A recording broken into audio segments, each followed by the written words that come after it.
what you want, relax, be patient, okay?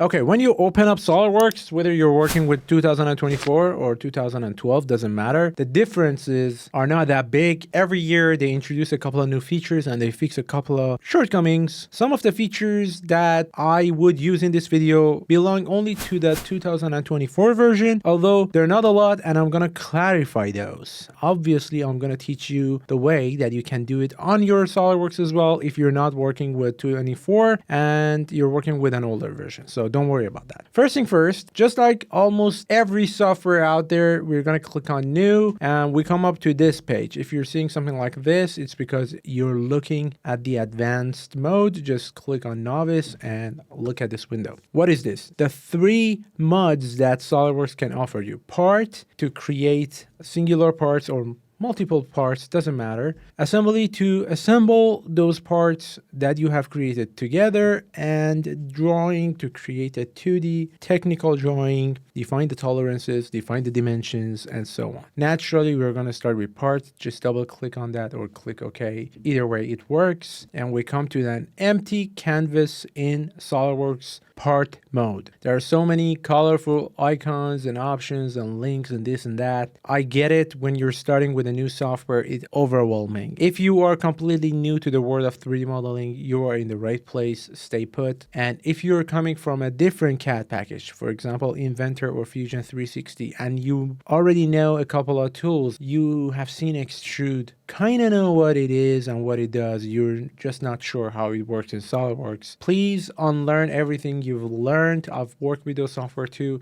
I know the difference. It's best if you forget that and just go with this pace. If you've decided to watch this video, trust me on this one. I'm gonna walk you through the interface of this canvas. First, eliminate the things we don't need, and then we're gonna go step by step after that. So from all the things you see on the screen, over here we have some tabs: features, sketch, surfaces, doesn't matter. We only need features and sketches. We don't need the rest. In fact, just to make it easier, I can right click here and eliminate these tabs so you don't get overwhelmed. Evaluate is really good, but I'm gonna let it go for now. So we only need these 2 tabs. Tabs is like a toolbox. In the features tab, we get the tools, just like extrude, revolve, this, and more. We get the tools that are there to create 3D geometry. In the sketch tab, we get the tools to create, evaluate, measure, and so on and so forth, 2D drawings or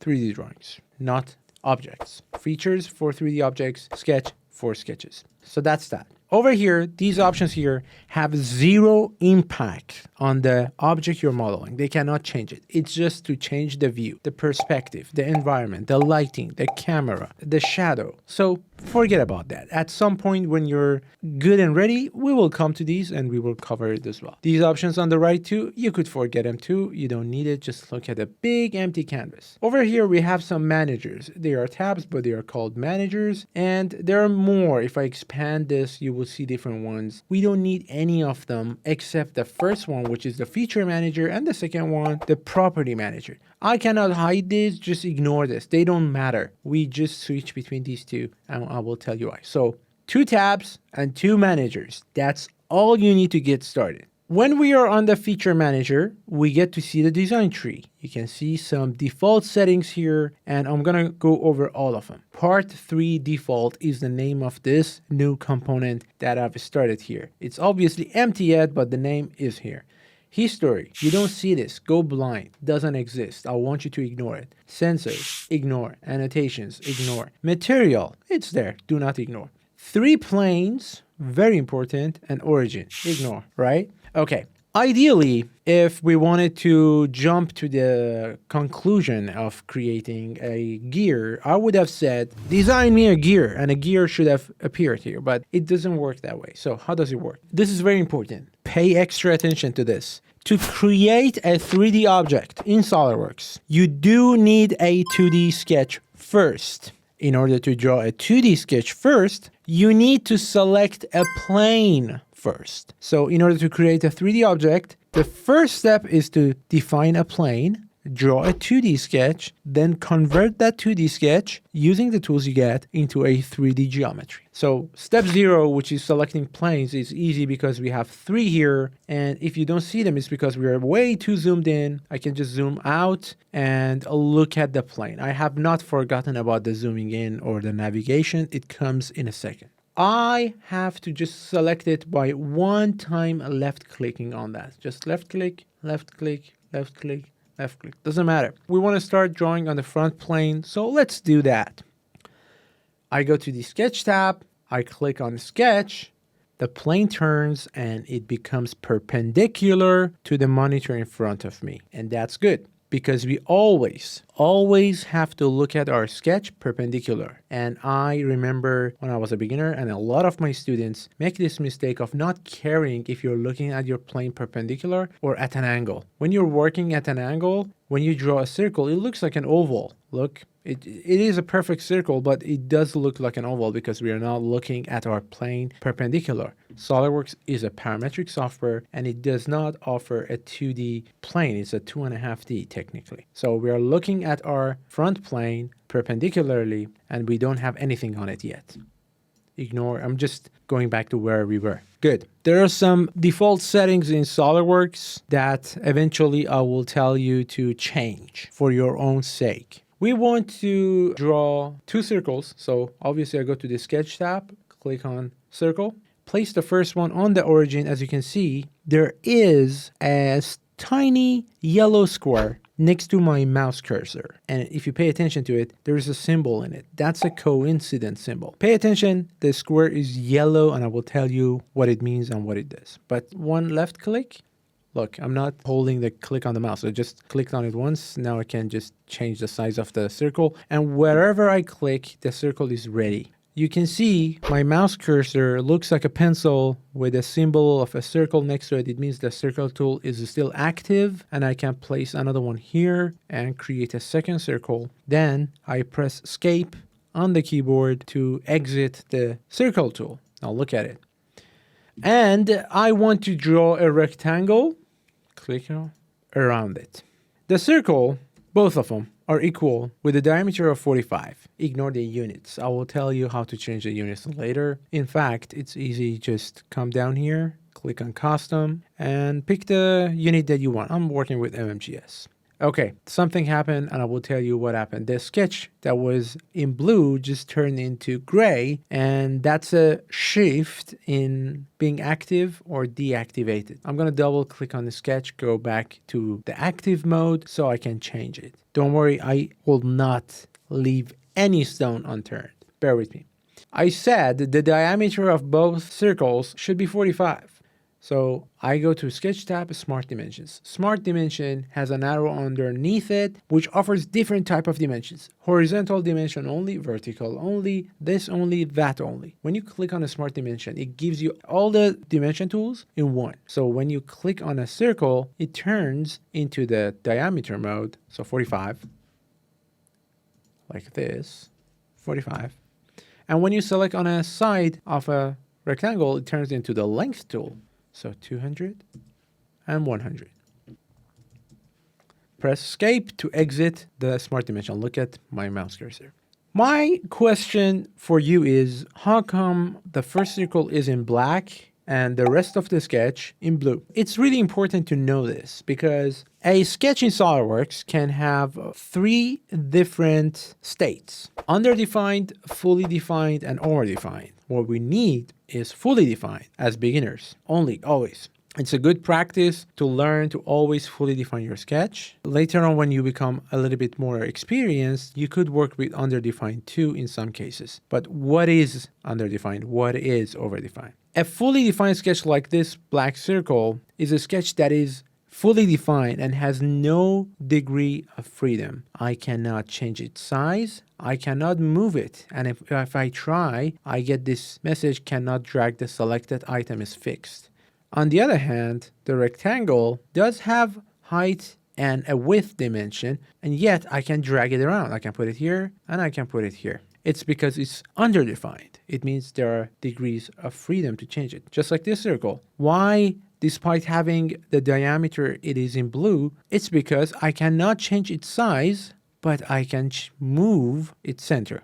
So I'm going to place it somewhere here, maybe even here, make it more exaggerated. Use a smart dimension. Look, not the vertical distance between them, not the inclined distance between them, but the horizontal distance between them should be 100. And I want them to have 0 distance vertically. Can I press 0? Yes, I can, but is it the right way to do it? No, it's not. So I'm going to hold Control and press Z on the keyboard, click on that dimension once and press Delete on the keyboard to get rid of it. There are 2 ways to go from an underdefined state to the fully defined state in the sketch. First way was using dimensions, which we just did. The second method is adding sketch relations. What is that? So sketch relation is anything such as this line is vertical. It's not a dimension, it's a relation. You're telling this line you're vertical, you cannot rotate. You have to stay vertical. The center of this circle and the center of this circle could be in a horizontal relation, and that's what I want. How do I do this? I'm going to select the first center by one time left clicking on it, hold Control on the keyboard down so I can multi-select entities and select the center of the other circle. Now I can let go of both my mouse click and the Control click. We suddenly see a jump from the feature manager to the property manager automatically, and property manager, which we are in it, offers customization for sketches and features. Doesn't matter. You select your tool, it could be a 3D tool or a 2D sketch tool, and you customize that in the property manager. Over here, it says add relations. You want these 2 points to be in a horizontal relation, vertical, coincident, fixed, or merge. Obviously, horizontal. Boom. It jumps down to the same level, and since the distance is defined, there is no other degree of freedom for the circle. It's fully defined in black. Now, I don't know where I want to place this rectangle. All I know is I want it to be symmetrically around these 2 circles. So the distance from left and right are equal, and the distance from up and down are equal. One way to do it is to measure everything. So we have 145 from this end of the circle, from this outer end to this outer end, 145. And since the length of the rectangle is 200, the remaining is 55. So 27.5 from each side. Actually, same up and down. I could do this with smart dimension, but then I am ignoring the next step, which is the design intent. If I select this edge and this corner of a circle and set it at 27.5, and I do the same here, 27.5, we have our rectangle fully defined and it's symmetrically around our 2 circles and it looks good. But again, it depends on our design intent. What is the design intent? The design intent is why should they be at 27.5 from the top and from the right side? Because you want them at 27.5 fixed, or because 27.5 puts them on the center of the rectangle when the rectangle is at 200 by 100. If it's the former, you have to use this dimension and do exactly what I did. You have to give the dimensions and fix it. So later on, when I change the rectangle by double clicking on its dimension and changing it to 300, they stay where they are. But if my intention is that these 2 circles are on the center of my rectangle at all times, despite future changes to the rectangle, the way to define it is not using dimension, but using sketch relation. Let me show you. I'm gonna press these dimensions and delete them. We are back to being underdefined. As you can see down here, the state of your sketch is underdefined. If it's fully defined, you will see it there. I'm gonna go to the sketch tool. There is an arrow next to the line, and I'm gonna pick center line. Center line is this dashed line. It's only for guiding lines. I cannot extrude a geometry that is created by center lines. I can use center lines as axes. So they're kind of there, but they're not exactly there. That's what we want. I'm going to pick center line, draw one from the corner to the center here, press escape to get rid of it, and select it again from this corner to this center. Now I'm going to select the first one, hold Control, select the second one, let go of the control and the click, and I'm gonna go over the property manager and make them equal. Now they're equal and parallel. Look, our sketch turned into black, fully defined, as you can see down here. And why is that? Because these two lines can only be parallel and equal in one condition. And now, if I change this to 300, or this one also to 175, the circles stay on the center of the rectangle, because that was my intention. That's my design intent. So design intent is something that you should know what you're making this component for, but that's not SolidWorks. That's a little bit more basic, but I thought it's necessary to talk about it, right? Control Z to go back to 100 by 200. Now we want to turn this into a 3D component by going to the Features tab and try to extrude it. You know what? I'm going to cancel it. I'm not going to extrude it. I'm going to revolve it. I'm going to revolve it around an axis of revolution, which can be a center line or a line. In this case, I'm going to select this line and you would see a preview. These two donuts are the cavities that these two circles are creating, but I'm going to turn it only 180 degrees so you would see what's going on. So look. That's what I created. And if you don't know, the interior looks like this. We have the cavity, and I don't want to teach you what, but that was one of the views. Look, this is the cross section. We have two cavities by revolving that geometry 180 degrees around itself. If I wanted to extrude that, I could have done so. In fact, let me do this. I'm going to extrude it 50 or 300 in the opposite direction. Like this. I used the same sketch to extrude it from where it was 300. So we have one extrusion and we have one revolve. These are two different tools in SolidWorks in the Features tab. Now that we have a 3D geometry, all of a sudden, all these tools that were grayed out before became available, because there are tools like fillet that can round an edge. Before, there was no edge, so we couldn't have rounded it. Anything. Control Z back, getting ahead of ourselves. I'm not gonna go faster. We have to go back. SolidWorks is an ocean. I don't wanna just go for a speed swing into the ocean. Just go, the next tool, the next tool, the next tool. This does this, this does that. Stop here. We need to step back. There are so many things I had to skip to get to this level, and I don't want to skip any of those. So we have to go back and just cover the field what we just moved past by until we get to this point. So I'm gonna click on revolve and press delete on the keyboard. Now I see a pop-up, confirm delete. If I delete this, since this is the parent feature, the child feature, which is boss extrude in the design tree, you can see it here, will be deleted with it. I know. At some point, when you do realize anything you build in SolidWorks is one way or another is built on top of the previous structure. For example, if I round this edge using fillet, and if I want to delete this whole extrusion, this fillet has no business staying in midair, so it has to go with it. That makes the fillet the child feature of this parent feature.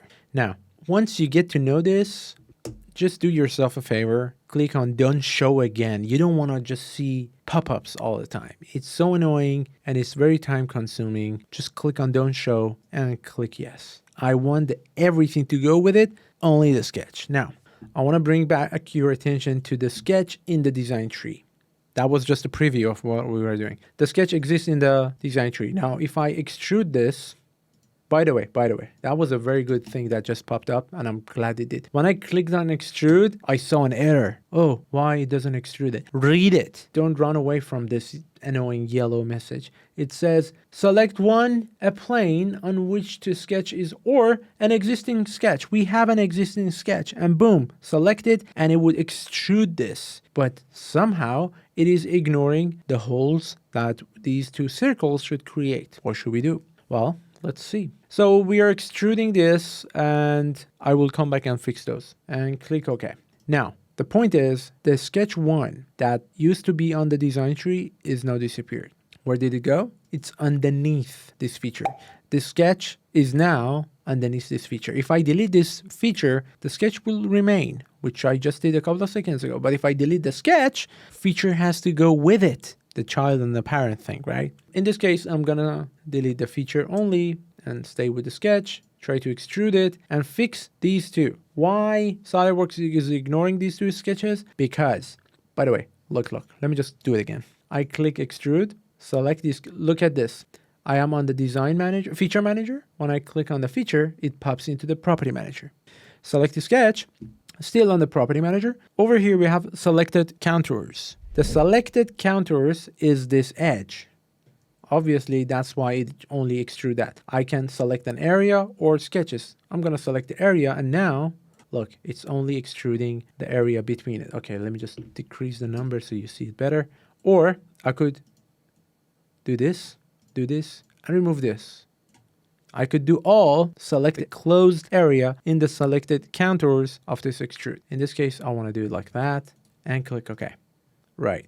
By the way, I just realized this sketch was totally wrong. 200 by 100? What was I thinking? It had to be 400 by 200. How do I fix that? Do I delete the feature and go and change the sketch and just recreate the feature?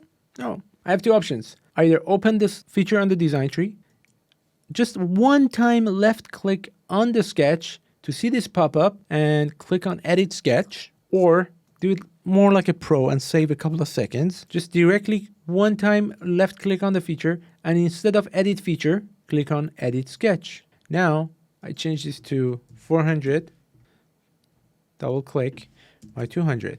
When I come back to an editing mode, whether it's in a sketch or a feature, you would see these two buttons here, the rebuild option and the cancel. If I click on the cancel, well, this change will be ignored. The sketch will go back to 100 by 100, and we will see the component we were seeing before. If I click on rebuild, this will recalculate everything, and it will extrude this area that now is doubled or quadrupled, and will create the new geometry. And since we only have one feature in the design tree, it's fine. But if you had 1000, and if you wanted to change the first feature, it would have had to recalculate all the rest 999 features with it, whether or not they get impacted or not. That was editing a sketch. Now I want to edit the feature. The extrusion is not a lot. So did you see what I did? Just left click, edit feature.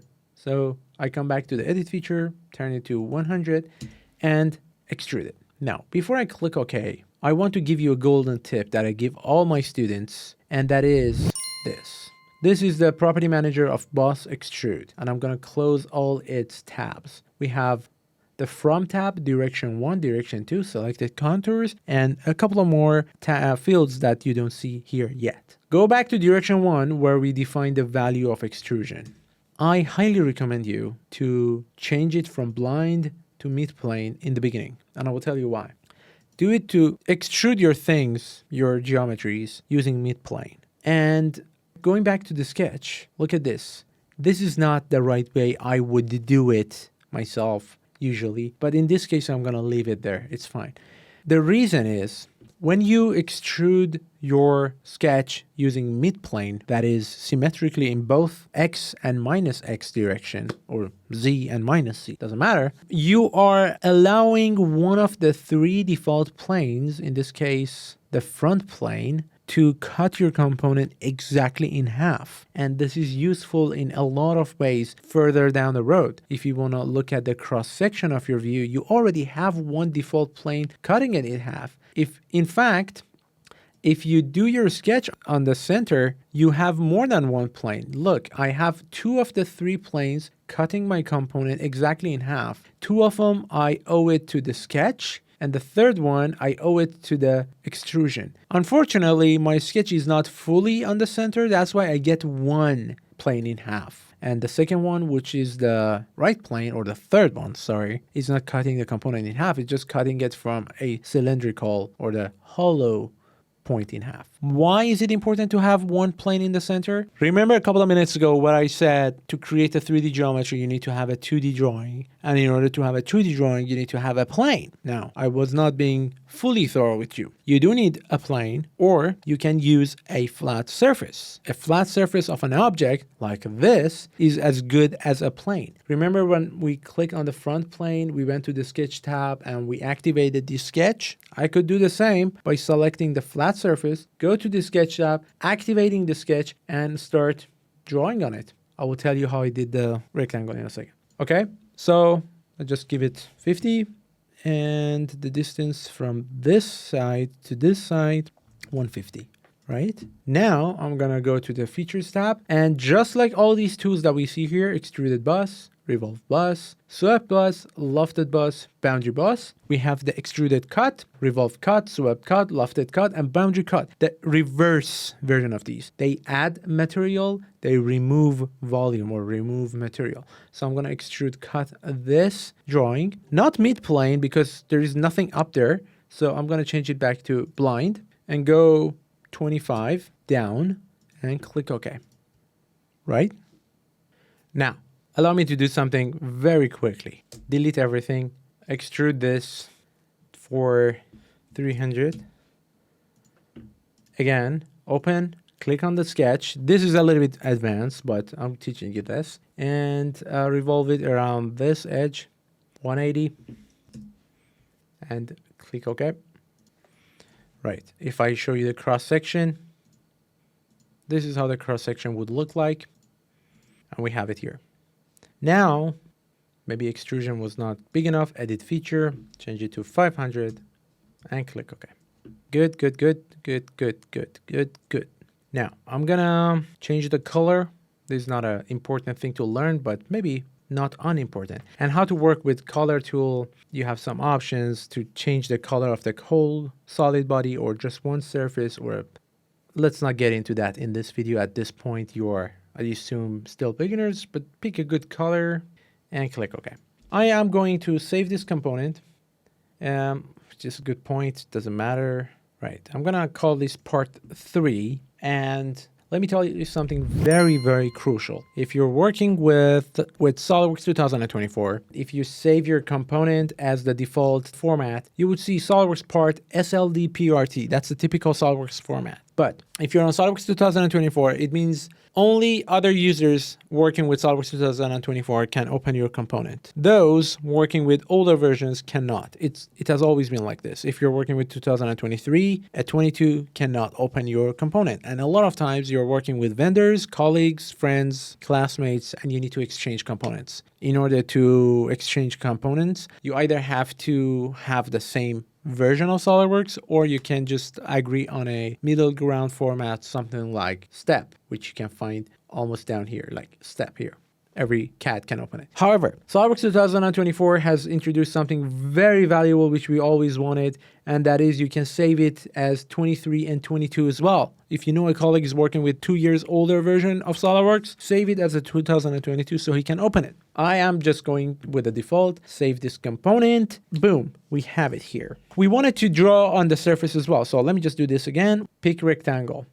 You see these dashed line that appear and disappear. These are guidelines that help you place your points in relative to other entities. An entity is a corner, an edge, a surface, anything goes. It's a vertex, it's an entity. These lines, for example, here it appears, and if you pay attention to my mouse cursor, there is a white square next to my mouse cursor, and it has a symbol, a vertical line next to it. It means if I place my point here on this dashed line, temporary dashed line, I am placing my point vertically below the origin, which is shown in 2 red arrows. Or if I place it here, it's horizontal next to it. Or if I place it here, it's vertical next to this point. Sometimes I have to move my mouse on that point so it knows I'm paying attention to that point, and it gives me references compared to that point like this. But these symbols are in a white square. It means if I place my point here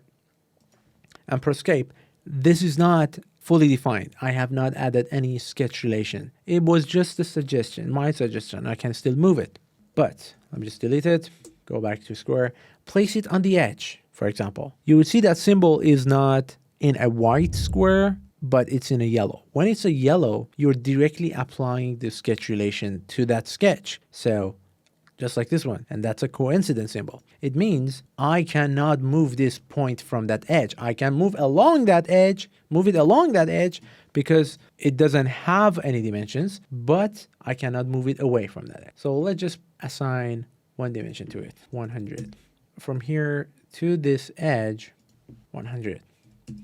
And now we are going to go to Features tab, use Extruded Cut, and go in 100. maybe like this.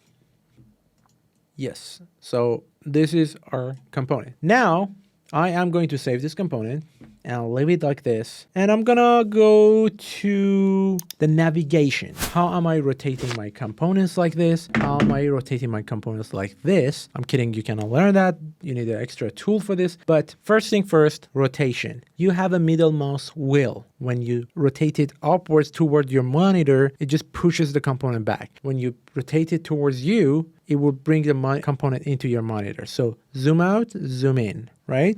If you want to rotate it, you just hold that mouse wheel and move it around like this, and it will just rotate the component. If you want to drag your component around the window, just hold Control and then try to rotate it. That is, hold the middle mouse wheel down and just move it around. Holding the right click down does not do what you think it does. In a lot of other CAD packages, you have that case, but it's not like this in SolidWorks. However, it's up for customization. You can customize everything and anything. Another quick view for front view, side view, top view is to press the spacebar and boom, see this ugly cube that I hate. It takes a couple of seconds for the animations to show up. Look, just at least 1 second until you pick the front view. Then it would rotate it to that angle. Instead, my sincere recommendation, if you want to start moving fast from the get-go, which you should, when next time you press spacebar on your keyboard, go over here, do yourself a favor and deactivate this view selector. Now, you just press this spacebar and you get this menu. And you can just rotate it if you want by selecting these views, or even faster, you could press arrows on the keyboard to rotate your component 15 degrees in that direction. And finally, the way I do it, hold Shift on the keyboard and then press the arrow keys on the keyboard to rotate your component 90 degrees in that direction. There are so many other combinations to do like this and that, but we don't want to do this. We want to leave it at this. So that's it. My hand gesture on the keyboard matters a lot, and it is one of the reasons I can work faster with SolidWorks than the average Joe. And that is very important. Always have your hand on the keyboard like this at all times. This finger should have the escape, which is one of the most common keys in SolidWorks to exit menus, active sketches, and etc. And the spacebar to give you that menu that you just saw. These two are very important, and then you have the Shift and Control. So this rectangle on the keyboard matters when you're working with SolidWorks. Pay attention to this. By the way, I just realized when I was working with this sketch, or let's just draw a new sketch, and I just changed the units for a second, and then they went gray. A gray sketch is just rebuilt. If you want to change it, just like anything else, either double click on that, or I taught you, find it on the design tree, one time left click on it, click on edit sketch, and then you can do whatever you want with it, but I'm going to delete this one. I saved this component and I'm going to leave the part creating at this level. If you want to 3D print the component, make sure to save it as STL. You can always find STL here, somewhere down here. This is the STL format for 3D printing. That's that. Next, we want to move to the assembly mode and continue with the blank template. That's fine. Because I have the part open on the other window, as you can see, hold Control down and press Tab in SolidWorks to see what else is open. I have that one open here. Let me just see. Yeah, this is the component open. That's why by holding Tab and Control and Tab, I can switch between the windows. I go to the assembly. Now, that's why when I click on Insert Component, I see part 3, which I just made. If I didn't, if that component was not open, if you save your components yesterday, turned off the computer, and now you want to start with assembly tomorrow, the next day, you have to browse your components there. So that's that. If you don't see your component at the tip of your mouse cursor, it's because the graphics preview is checked off. If you check it, you have to see the component. I have not clicked on anything yet, okay? I'm not even holding any keys on my mouse. Wherever I click, it would fix the component to that point, especially the first component. And that's crucial. You don't want to just fix your component at a random coordinate. You want the origin of your component, as you can see in blue, moving with the component, to be fixed on the origin of the assembly. Either you do that, or you just simply click on the OK button. and it does the job for you. It's important that the coordinate system of the first component you insert in the assembly mode is exactly on the coordinate system of the assembly mode itself. And I think my SolidWorks 2024 just crashed, which is not common, but it did. So going to the assembly mode, bringing the first component, clicking OK, boom. All right. Now I want to bring two of these components. So how do I do this? Insert component, again, part 3.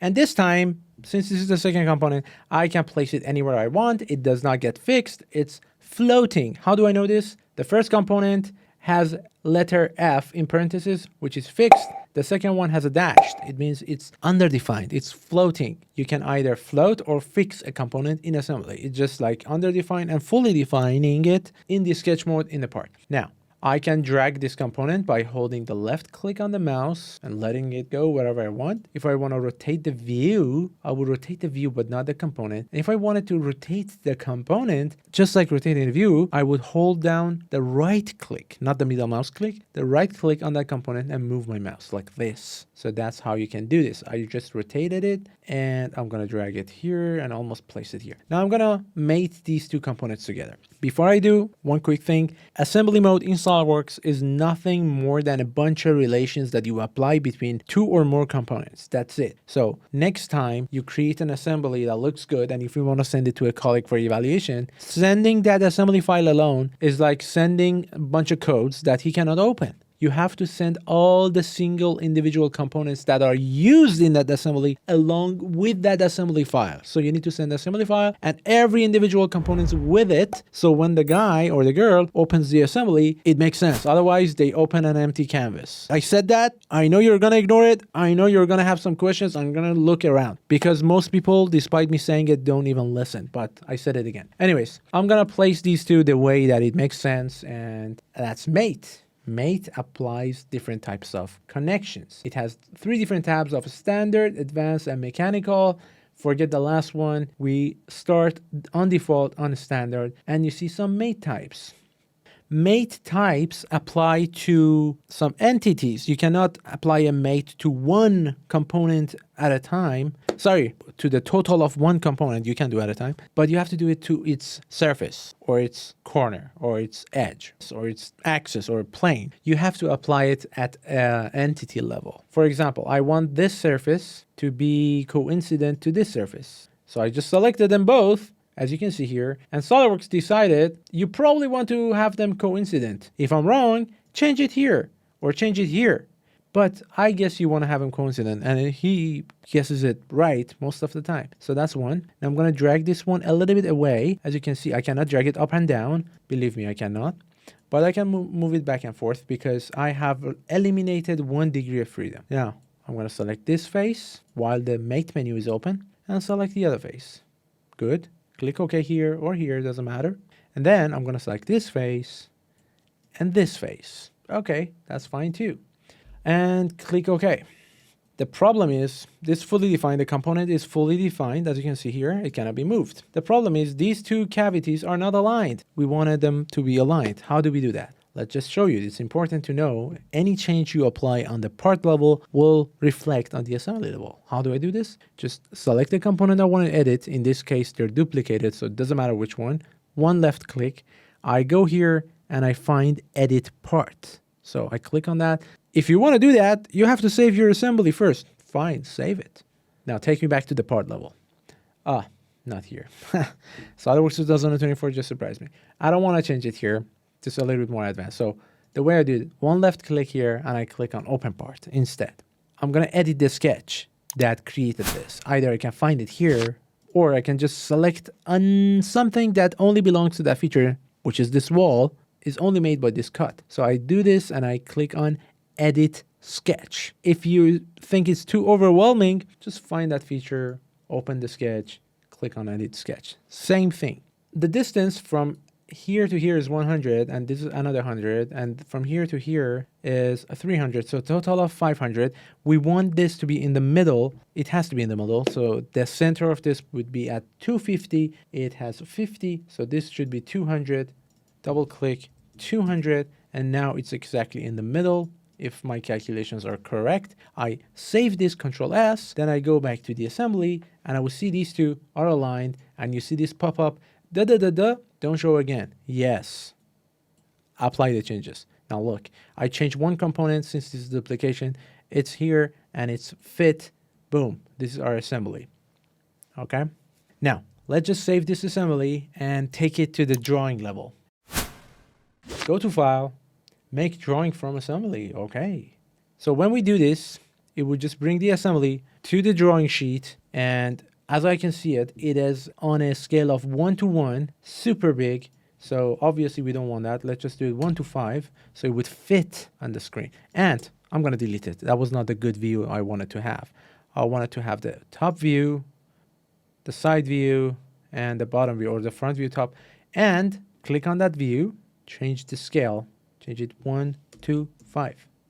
Boom, still too big. So again, select that view, change the scale 1 to 10.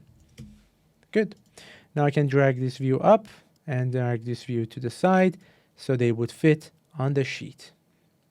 If I wanted to change the color, I could change the display style here. If I wanted to add dimensions, I have smart dimension here. Oh, my bad. Smart dimension here.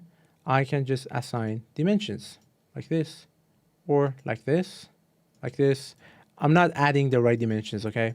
The radius, the thickness, doesn't matter, be here. Oh, the cavity, from this edge to this edge, 100. So these are the smart dimensions. If you want to learn how to make a technical drawing in depth, I have a 3-episode mini-series on this very channel on YouTube. I cover everything from scratch, all the way to title blocks and even editing your sheet. But this is just a preview of adding features, adding dimensions, making cross sections. Like if I wanted to add a cross-sectional view, click OK, and this is my cross section. And I'm gonna leave it at this point here, and I wanna do a recap. It's really important because we have some examples that I have prepared to double check what I just covered to see if you have understood everything or not. And I'm gonna teach you about the whens. The when is really important. This video is not finished. You have still a lot to learn. Let's go to the next level, which is the summary, and then example, and then the when. Let's do it. Now is the time to evaluate if you have grasped the concept that I was teaching. I talked about only 2 tools, extruded bus and revolved bus, and a little bit of extruded cut. So everything that you see here is made from either one or the other. My question for you is, this bottle here, this glass that you see in like labs, what is it made of? 3 seconds. 3. This is made from revolve. That's right. If you want to see how the profile looks like, this is how the profile looks like. That's all you need. Look, let me just actually show you like this. This is it. When we revolve a geometry like this around the center line, and on the bottom it's closed, that's why the bottom half is closed, and the open top is there because there is no connection to the center line, and we get this geometry. Let's open the other one. What about this one? I think it's easy. I don't need to give you 3 seconds, just one. What is it made of? That's right, it's also revolve. How does the profile look like? Look, this is the profile. Right, let's just go to the next one. This, and what about this one? Is it made from extruded bus or revolve? 1, 2, 3. 1, 2, 3. Well, this one was made from extruded bus, a circle that is extruded, but it could have easily been made from revolve. All we had to do was this. Let me just recreate a version of this quickly.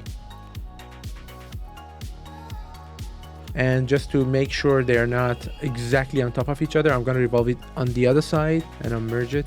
So look, I could have made the exact cylinder with revolve, but I made it from extruded bus. Why? Well, the better question is when. You could use multiple solutions to create a geometry in SolidWorks, oftentimes more than 2 or 3 different ways. And the key is to know when to use what tool, depending on the context. So if this is going to be a cylinder normal, easiest way would be to draw a circle and extrude it. But if we were just designing a multi-body complex assembly and somewhere along the line, a pin had to be inserted into this assembly and cut through 3 different components, and we wanted to calculate, I cannot come up with the exact example, but in a different scenario, we would have considered revolve instead of extrude. This is about knowing what gets you the result the fastest and the most efficient way possible. So for having a cylinder, extrude bus is the best. What about this one? What is it made of? This could be a revolve or extrude bus with an extruded cut on the top, like this. This is the extruded cut. This was made from revolve, just like the previous example. It's a rectangle revolved around one of its sides, and it would give us the big cylinder. And then using extruded cut, with a profile like this, we cut the top. What about this old Chinese farmer's hat? What is it made of? It's a revolve and a shell, but forget about the shell. There are so many tools that you haven't learned. I don't want to get into that, but that's the profile. It was just a triangle revolved around its vertical side to give us this geometry. Then shell just scooped the material out and left a wall thickness of certain millimeter. What about this hammer? What is this made of? There are 2 components, the handle made from wood and a metallic part from metal up there. Let's just start with the head. What is it made of? Can you guess? It's only extruded bus plus chamfer. Chamfer is a tool I did not teach you, but it's a tool you can find here under fillet. It's easy. I can just teach you right now. It just breaks the edges. Distance 1. Look, just put a chamfer there. So these are chamfered at the distance of 10, and these are simply extruded buses. Look, 1 extruded bus, 2nd chamfer, chamfer, and chamfer, the last one I just did. So what about the handle? Handle is just an oval extruded bus. That's it. And lastly, what about this one? What is it made of? A profile that is circle on one end and square on the other. You cannot extrude or revolve this. It has to be done using a third feature called loft, which does exactly this: connects 2 or more profiles of different geometries together and create a volume. After that, to just quickly show you what the third one might look like, I'm gonna bring it here and draw a, let's say, a rectangle like this. I have not taught you how this works, so I don't want you to think this is teaching. This is not. You need to learn a lot of stuff before you can do this, but this is it. Look, triangle, circle, and square. A volume between these. Knowing what tool can get the job done as fast as possible is the difference between working fast with SolidWorks and working slow. And this when comes with practice and guided learning. All right, if you have watched this video to this point, it means you are serious about learning SolidWorks, and I'm talking to you. I have a SolidWorks course officially approved by SolidWorks with over 1,600 students already enrolled in it. Many of them have passed their CSWA and CSWP, that is certified professional level in SolidWorks, from the point of beginner way when they enrolled in my course. So I know what I'm talking about. I've been around. I've been working with SolidWorks since 2007. Look, I know if you are serious about learning SolidWorks, there is no other place for you other than this. This is the best place to be. You can go to my website, read what is inside the course. There are tons of valuable bonuses that come with the course, such as a SolidWorks student license, because I know it's expensive and many of you don't have it to practice. So we can help you with that with a fraction of a cost, and we also cover you with lots of other valuable bonuses. 2 of the most important ones is the same day support forum, where you ask your question and you get your answers right away, either from my teammate or me directly. If you get stuck in a bigger project or a project other than the ones I'm teaching, maybe you're working on it, maybe you need more fundamental help, just easily book a one-on-one call with me, jump on a Zoom call with me. I will help you with your project, whatever it is, and I will make sure to send you on your way away happy and satisfied and not with more questions in your head. This is it. This is the deal. If you're serious about learning SolidWorks, SolidWorks Course Pro, my course is the deal. I'm not just talking. Go ahead, see the reviews. They speak for themselves. And if this course is not for you, we have a 30-day, no questions asked, money-back guarantee. You get your money fully refunded back to you if this course wasn't for you. You want to learn sheet metal? It has you covered. You want to learn weldments? You got you covered. You want to master essentials? Best course there is. You want to learn surface modeling? Tons of valuable tutorials and courses for you. If this is you, if you want to reduce 16 years of experience down to 2 years, if you want to reach to the level of professionality in months instead of years, just come into my course. And right now, I'm a guy trying to say my course is the best. Who wouldn't? And you have to make a decision based on these words and the video you just watched. I'm telling you one more thing. Why would you want to make such an uninformed decision? Go inside the course, see what's inside, maybe ask a question, take advantage of this offer, learn a bit, ask around, take advantage, and if it wasn't for you, get your money and go wherever you think is better for you. I'm telling you, you would not want to go. If you want it, it's the best way to make a decision because you have seen both sides of the story and then you can make a decision. That's why I put this money back guarantee for you. I almost forgot. If you don't want to enroll in my course, I have still 2 more free stuff to give you. A 1-hour free webinar on my website. You can go watch that. And I'm gonna put the link to my mini course, 4 hours of course, again for free. You can go watch that too. I don't care. If you don't want to enroll, that's your decision. I'm only talking to those who are going to walk the walk and want to walk all the way to the top in the most efficient and fastest way possible. But if it's not you, that's fine. I still give you a free webinar and a free mini course with over 4 hours of course, I think. Lots of downloadables, PDFs in it, tutorials. You would love that too. Everything I just said in the description below this video. If you like this video, I would appreciate a recommendation to a friend. Share this video, subscribe, like, anything that you can send my way is truly appreciated. Thank you very much for watching. I do it more for you. That's what I'm here for. And I'm very happy I got to do this video in 2024 in January so I can get to the next videos for you in different topics. Let me know what.